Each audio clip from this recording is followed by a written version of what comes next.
Hey guys, so as I've been saying a ton lately, choosing sizes when you're building a house can be one of the hardest things to do. Especially if you haven't lived in a whole bunch of other houses so that you could compare sizes from one house to another. So I'm starting a sizes series where I'll be showing you the real sizes of rooms, exact measurements, plus the windows and the doors and other relevant things that we had to choose when we built our own house. And hopefully that helps you as you're choosing what sizes of rooms and windows and doors and things to put in your own house. So since this is the first one, I thought I would start out with the size of our entryway. So this is the entryway of our farmhouse. And we've been living in here for a few years now, so I feel like I can share some good insights on whether or not the sizes are right. So first, let's just start with the dimensions. This entryway is 8 feet 3 inches wide and 9 feet 6 inches deep from the front door to this break in flooring right here.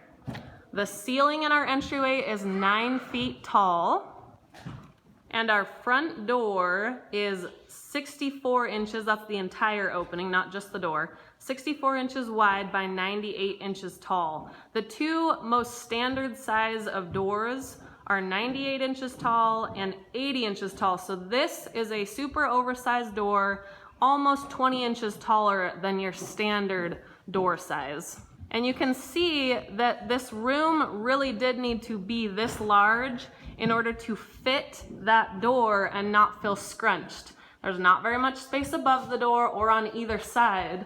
So for us, this is a really great size of entryway because I really wanted the oversized 8-foot doors.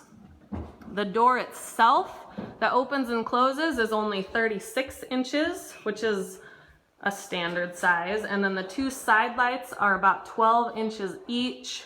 Plus, you know, there's some trim and things in between. Okay, and here's what I love about our entryway space. All right, there is tons of space in here. So even if I have this wall filled with stuff and this wall filled with stuff, it doesn't feel scrunched. Right now I just have things on the walls, but oftentimes I've had things lining both walls like the shelves down here also on the other side. Yeah. When I drew up the plans for this entryway, I knew that I was not drawing anything for storage. You'll notice there's no closet in here, there's no coat closet.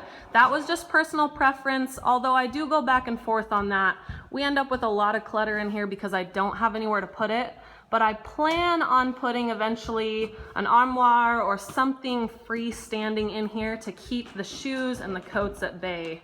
But that is a concern of ours that I need to find a better solution for. As we were installing the lights in this front entryway, these were not the original lights that we chose, but we found out after we put in that light right there, as we open the door, it was smacking the light above that. So if you have a light over a door, you need to make sure that it's not gonna hang down far enough that when the door opens, it smacks it. We had to change our lights out because it was like a ½ inch too low.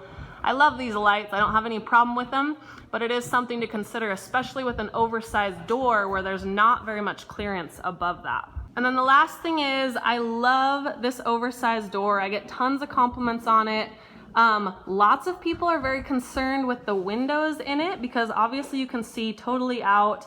Anyone who comes to our house can see right in, but we live out in the country. Our nearest neighbor is like a quarter mile away, and we basically know who's coming to our house. There's not a lot of salesmen out here or random people. It does not bother me at all that people can see all the way into our living room. As you walk in, this is what you see. It's actually kind of nice if we're sitting on the couches over there and someone shows up, then we can just wave them in because usually it's people we know.